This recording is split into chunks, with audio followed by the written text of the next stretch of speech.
In case you didn't know, the air passenger protection regulations go into full effect on the 15th. Now, this is great for Canadian travelers, but what do the regulations actually get you? It sounds good. Joining us now is our travel expert, Barry Choi, with everything you need to know about your rights when you're flying. Barry, thanks for joining us this morning. Anytime. Overall, initial response to it? Well, first I got excited about it, and then I actually read the fine print when they, put it out. I was like, oh, I think there's way too much that favors the airlines here, in my opinion. All right, what are some of the things that you think lean toward the airline? Well, basically the rules say that airlines only need to pay if there's a delay within their control that's not safety related. And to me, that means everything. So weather delays don't count.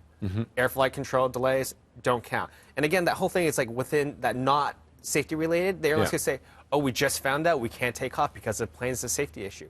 What consumers should look for is like maybe there's a staffing issue or when there's times where they got to change the crew.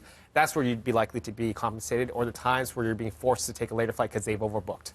And with the overbooking, what happens with that? Well, the nice thing about the overbooking is you're entitled up to $2,100, $2,400 on compensation. It depends on how long the delay is. Less than 6 hours, $900, 6 to 9 hours, $1,800, and anything over 9 hours is $2,400. But my issue with that is like, you get the money right away, which is nice. But let's just say you take the flight and there's another delay, you get rerouted. Technically, you've already accepted the compensation, so you're not entitled to anything else, which to me is worrisome. And it's up to, right? Yeah, exactly. It depends. So how's the decision made It's strictly on based on the hourly basis, and this is different. Like, this is one time it's like when you're denied boarding when you've got a valid boarding pass, right? Now, if you're flying a different airline and you're just delayed for like I said, maybe it is a staffing issue, that in those cases is up to $1,000. It depends if it's a large airline. If it's a smaller airline, like say Porter or Swoop, then you're entitled to less. So there's so many rules in there. In theory, it's a good step, but I think we've basically set it up where consumers are going to fail. What would you like to have seen in it? What's needed in it? Oh, you compare it to things like in Europe where it's very consumer friendly, right? Unless it's like, an act of God, like a volcano erupting or a giant blizzard, you're entitled to some kind of compensation. I would like to see things more outlined. Even though the up to amount is pretty clear, again, it's just airlines have too many outs, and that's what I don't love about it. And so it leaves it weak. So is there any, there isn't much change from where we were at before? You could argue that, but at the same time, if you're delayed for any reason whatsoever, you should be talking to the airline. They're now required to tell you what you're entitled to. Before, it could be very vague. It's like, oh, we'll give you a $100 credit or something, right? And if you're going to make a claim if this happens to you, you should document everything.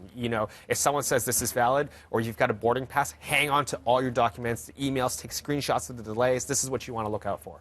And is this the base, or can airlines offer more than that if they want? Or well, because it's the base, I have this feeling that airlines will probably offer just the base. The nice thing about these new regulations, they're cash payouts, right? Yep. But airlines, you can take a credit, and airlines will have to give you a value higher than the cash payout, and they can't expire. Because quite often you say you change a flight, you cancel. Yeah. It's only half a credit, and you got to use it in the next 6 months or whatever. So there are some good points to these new air passenger rights. All right, we'll see what happens with it. And it's on your website if you're looking for more. It's on my website, but the best place to go is the Government of Canada's website. It's beautiful. Barry, thanks for joining us. Always great chatting with you.